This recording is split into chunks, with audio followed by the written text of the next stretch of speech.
Naughty football. ሰላም ውድ የናቲ ፉትቦል ተመልካቾቻችን እንደምን አደራችሁ።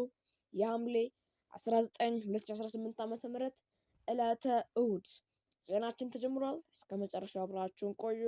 ላይክ፣ ሼር፣ ሰብስክራይብ እያደረጋችሁ ቆዩን። ወደ ዜናችን እናልፋለን። ከዜናዎቹ ጋር መረጃዎችን እያካፈልኳችሁ አብራችሁ የምቆየው እኔ ናትናኤል ብርሃኑ ነኝ። እስከ መጨረሻው አብራችሁን እንድቆዩ የአክብሮት ግብዣችን ነው። የጧት ማለዳ ስፖርት ዜናችን እንግዲህ ተጀምሯል። በዛሬው ዜናችን አንዳንድ መረጃዎችን ይዘናል። ስለ አልቫሬስ ለአርሰናል መረጃዎች አለን። ስለ ማንቸስተር ዩናይትድም ስለ ሊቨርፑልም ትናንት የወዳጅነት ጨዋታም አለ። ስለ ዝውውርም ሊቨርፑል ትናንት የወዳጅነት ጨዋታ አድርጎ አሸንፏል። እናም ስለ ዝውውር መረጃው እናነሳለን። ስለ ማንቸስተር ሲቲ ተጫዋች የውል ማራዘም እናነሳለን። እነዚህን የመሳሰሉት ስለ ቼልሲ፣ ስለ ሪያል ማድሪድ በተለይ የቪኒ ጉዳይ እናነሳለን። እነዚህን እያነሳን ከእናንተ ጋር እስከ መጨረሻው አብራችሁን እንቆያለን። እስከ መጨረሻው ግን እናንተም አብራችሁን ቆዩ እንላለን። አብሮነታችሁ አይለየን። 50 ሰብስክራይበር ደርሰናል። እናመሰግናለን ለሁሉም ቤተሰቦቻችን 50 ሰብስክራይበር። ቀጣይ ወደ 100 ሰብስክራይበር ነው። ላይክ፣ ሼር፣ ሰብስክራይብ አድርጉ። ለወዳጆቻችሁ ሼር እያደረጋችሁ ወደ 1000 ድረስ እንደርሳለን። ከዛም እናልፋለን ከእናንተው ጋር። አሁን 50 ሰብስክራይበር ደርሰናል። ወደ 100 ቀጣይ ግባችን ነው። እናመሰግናለን። ወደ ዜናችን በቀጥታ እናልፋለን።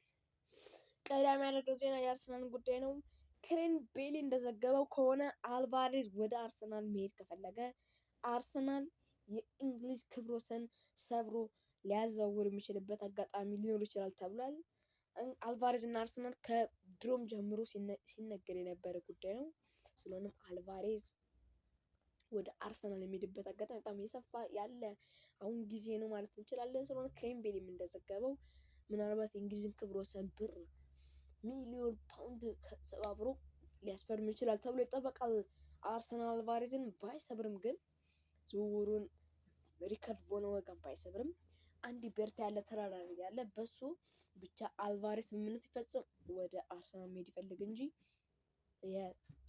ወደ አርሰናል መሄድ ወደ እርግጥነቱ ሊመጣ ይችላል ተብሎ ይጠበቃል። ግን አሁንም አልቫሬዝ መሄድ የሚፈልግ ወደ ተቀናቃኙ ወደ ባርሴሎና ነው። ባርሴሎና መቀላቀል የሚፈልገው የአትሌቲኮ ማድሪድ ሰዎች ደግሞ ለተቀናቃኝ ወይም ለሀገር ውስጥ ቡድን አንሸጥም ሲሉ ተናግረዋል። ለባርሴሎና እናም ለሪያል ማድሪድ የመሳሰሉ ክለቦች ለሀገር ውስጥ ደግሞ በተለይ ተቀናቃኝ እንደ ሪያል ማድሪድ በማድሪድ ደርቢ በማድሪድ ውስጥ የሚገኙ ክለቦች በፍጹም አንሸጥም ብለዋል። እሱም ለባርሴሎና መጪ ስለሚፈልግ አንሸጥም ሲሉ ተናግሯል። በተለይ ለእንግሊዝ ቡድኖች እንደውም ሊሸጥ የሚችልበት አጋጣሚ ሊኖር ይችላል ተብሏል። አትሌቲኮ ማድሪድ ምናልባት ወደ አርሰናል የሚሄድበት አጋጣሚ ሆለን አልቫሬዝ ሊኖር ይችላል ማለት ነው። ሌላኛው ጉዳይ ማንቸስተር ዩናይትድን ይመለከታል። ማንቸስተር ዩናይትድ ታይለር አዳምስን ከበርነሞዝ ለማስፈረም ይፈልጋሉ ተብሏል። የበርነሞዙ የአማካይ ስፍራ ተጫዋች አዳምስ ለማስፈረም ማንቸስተር ዩናይትድ ጥረት ያደረጉ ነው። አሁንም የመሀል ሜዳ ተጫዋች ማስፈረም አሁንም አልበቃቸውም። ማንቸስተር ዩናይትድ ከብዙ ተጫዋቾች ጋር ስማቸው የተያያዘ ነው። ከነ ሳንቶስን ዩሪ ቴሌማንስን አስፈርመዋል። አሁን ደግሞ ከነ አዳምስ ጋር ከነ ማቶ ኮኔ ከነ ስኮት የመሳሰሉ ተጫዋቾች ጋር ስማቸው የተያዘ እና ቹዋሜኒን ጭምር ስም የተያያዘ ነው። ግን እያስፈርማል። ሁለት ተጫዋቾች አስፈርሟል። አሁን ከዚህ በኋላ ወይ ሁለት ወይ አንድ ተጫዋች ማስፈረም ይገባል ተብሎ ይጠበቃል። አሁን ደግሞ ከበርንሞዙ ተጫዋች ታይለር አዳምስ ጋር ስሙ ተያይዟል ማለት ነው። ሊቨርፑል ባርኮላን ለማስፈረም ይፈልጋል ተብሏል።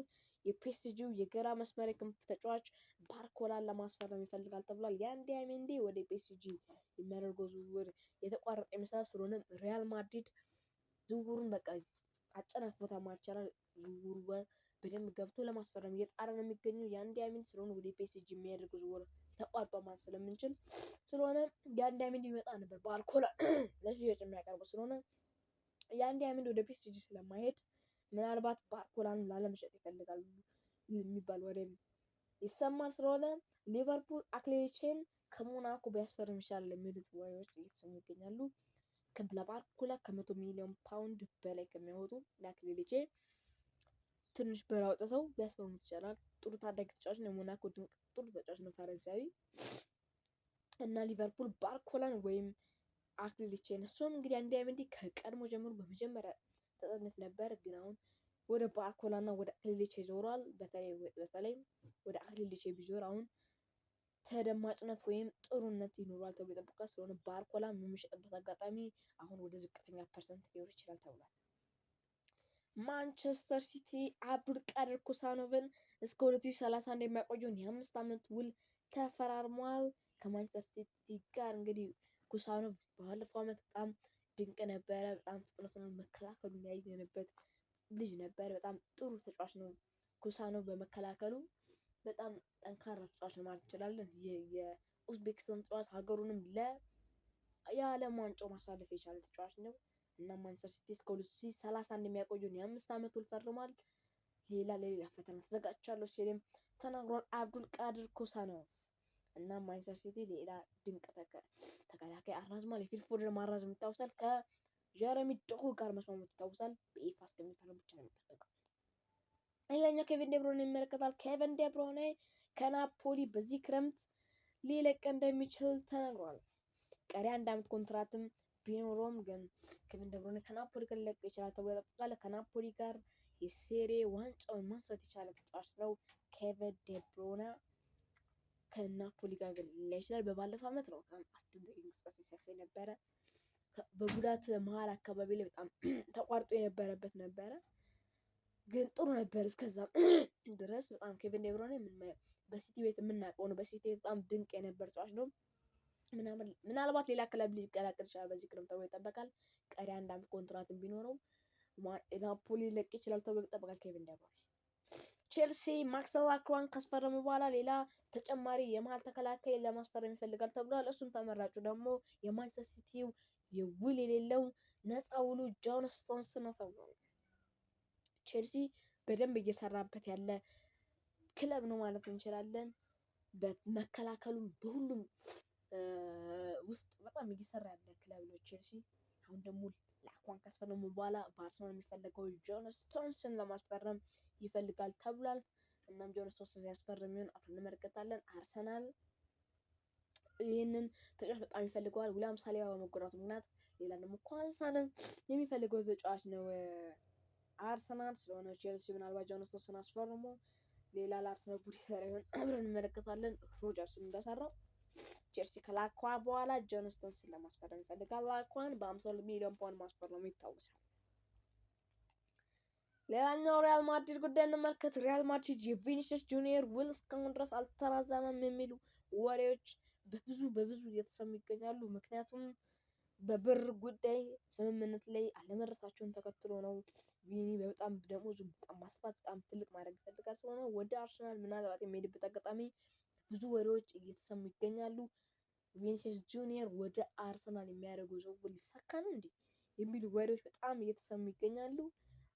ስለሆነ ቪኒሲየስ ጁኒየር አርሰናልም እያጠና ይገኛል። የቪኒሲየስ ጁኒየርን ወደፊት ካላራዘመ ምናልባት የሚለቅበት ሁኔታ ይኖራል ተብሎ ይጠበቃል። ወይስ አርሰናል እስካሁን በደንብ ወሬዎች አልተሰሙም፣ ግን ወደ አርሰናል የሚሄዱ ብዙ ወሬዎች ወደ አርሰናል ነው የሚሉት። በደንብ ግን አርሰናል ጥያቄ ሲያቀርብ ምናምን በጣም ድንቅ ይሆናል። እናም ትኩስ በቪኒሲየስ ጁኒየር መረጃ ላይ በደንብ እናደርሳቸዋለን። ያን ዲያሜንዴ ወደ ሪያል ማድሪድ መሄዱ ነገር ወደ እርግጥነት እየመጣ ይመስላል። ስለሆነ ያን ሪያል ማድሪድ ከ115 በላይ ማቅረብ እንደሚችል ያረጋገጠ ይመስላል። ሪያል ማድሪድ ያን ዲያሜንዴም አሁን ወደ ሪያል ማድሪድ መሄድም ፍላጎቱን ያሳድር ይመስላል። ከፒኤስጂ በኋላ ፒኤስጂ ነበር የሚፈልገው፣ አሁን ግን ሪያል ማድሪድ መሄድ ይፈልጋሉ ሲል የተናገረ ይመስላል። ስለሆነ ያን ዲያሜንዴ ወደ ሪያል ማድሪድ የሚሄድበት አጋጣሚ ትልቅ ነው። ስለሆነም ያን ዲያሜንዴ ወደ ሪያል ማድሪድ ከሄደ ቪኒሲየስ ጁኒየር የሚለቅበት አጋጣሚ የበለጠ የሰፋ ነው ማለት ነው።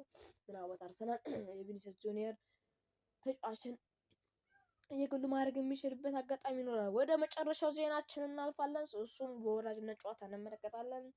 ሊቨርፑል በወራጅነት ጨዋታ ከሰንደርላንድ ጋር ያደረገውን ጨዋታ 4-2 በሆነ ውጤት አሸንፏል። የመጀመሪያ ወዳጅነት ጨዋታ ነው።